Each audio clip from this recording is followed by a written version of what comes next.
Público de São Paulo instaurou um inquérito civil para apurar uma nova resolução da Secretaria de Educação do Estado que permite o cancelamento da matrícula de alunos com mais de 15 faltas. Segundo o Ministério Público, a medida caracteriza uma possível violação ao direito constitucional de permanência escolar. Pela lei, gente, um aluno não pode ser aprovado caso apresente uma quantidade de faltas superior a 25% das horas-aula dadas no ano letivo. Mas a quantidade de faltas não pode impactar o direito à permanência escolar. Essa, se eu não estou enganado, é a terceira história em 30 dias relacionando a Secretaria de Educação ao Ministério Público. Estamos falando aí do terceiro inquérito no mês. Só para vocês terem uma ideia, no dia 3 de agosto, o MP instaurou um inquérito para investigar a decisão do governo de não aderir ao material didático do Programa Nacional de Livros, o PNLD. Para você que está no rádio, são 10 horas e 54 minutos, a gente está repercutindo aqui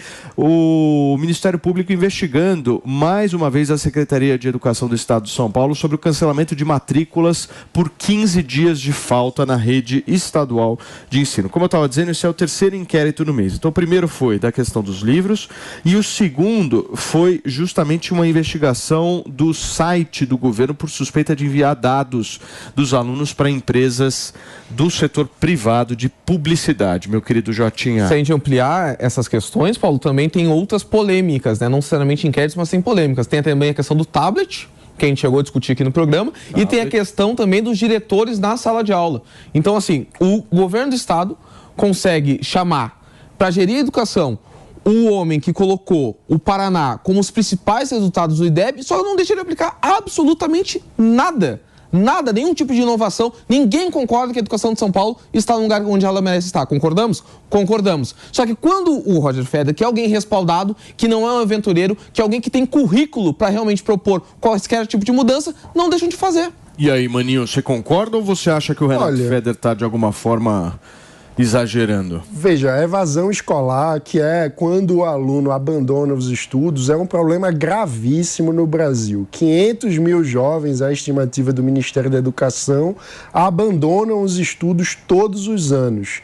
E isso é um grande problema, porque quando esses jovens desistem dos estudos, eles acabam no futuro muitas vezes se arrependendo disso e tem danos, inclusive econômicos, não apenas para eles, mas para o país.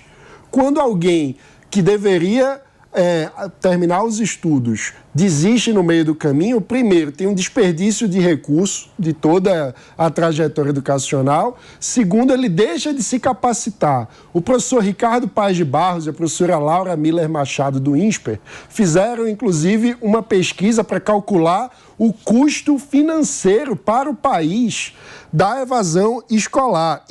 Isso significa um prejuízo para o Brasil de 220 bilhões de reais ao ano.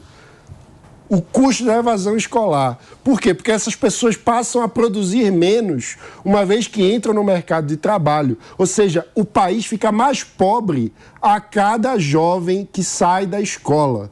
Por isso, é fundamental pensar, do ponto de vista de política pública, não a expulsão do aluno, mas a reconquista do aluno para a sala de aula. O governo não pode lavar as mãos para um jovem adolescente que abandona a sala de aula. Mas é justamente isso que o governo está fazendo. É exatamente isso que o governo está fazendo, mano. Caso tu não tenha lido a proposta do governo, eu te falo o que aconteceu agora. A proposta é visando diminuir. É justamente visando e visões diferentes de como que se faz isso. E promovendo, além disso, a possibilidade, aliás, a obrigação das escolas e da diretoria, principalmente, ir atrás desse aluno após esses 15 dias, mandando e-mail, fazendo ligação, mandando carta. Então, vai ocorrer essa busca ativa antes do desligamento. Então, mas o que o Ministério Público está investigando é justamente qualquer tipo de infração que possa ter sido cometida em relação ao direito constitucional de que o aluno tem direito a uma educação. É porque o ponto é o seguinte: tem direito a estudar. Tentou por 15 dias, não conseguiu. Ok, o governo tentou, mas aí desiste para sempre. O que é que acontece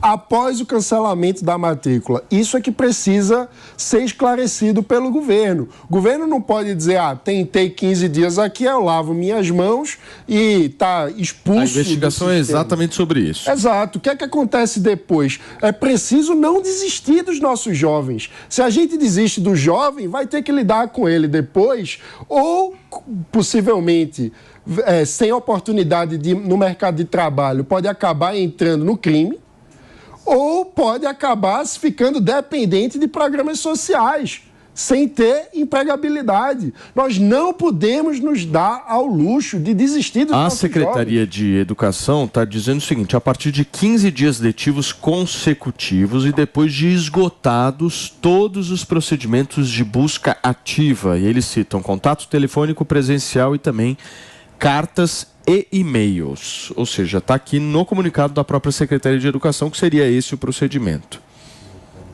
Eu acho que é preciso buscar o aluno. É aquela história, o governo tem que ser capaz de visitar a casa, entender o que está acontecendo. Às vezes tem uma situação de violência familiar. Tem 1000 coisas que podem fazer o aluno deixar de frequentar a aula e a gente não pode desistir nem abrir mão deles. Muito bem. Turma, são 10 horas.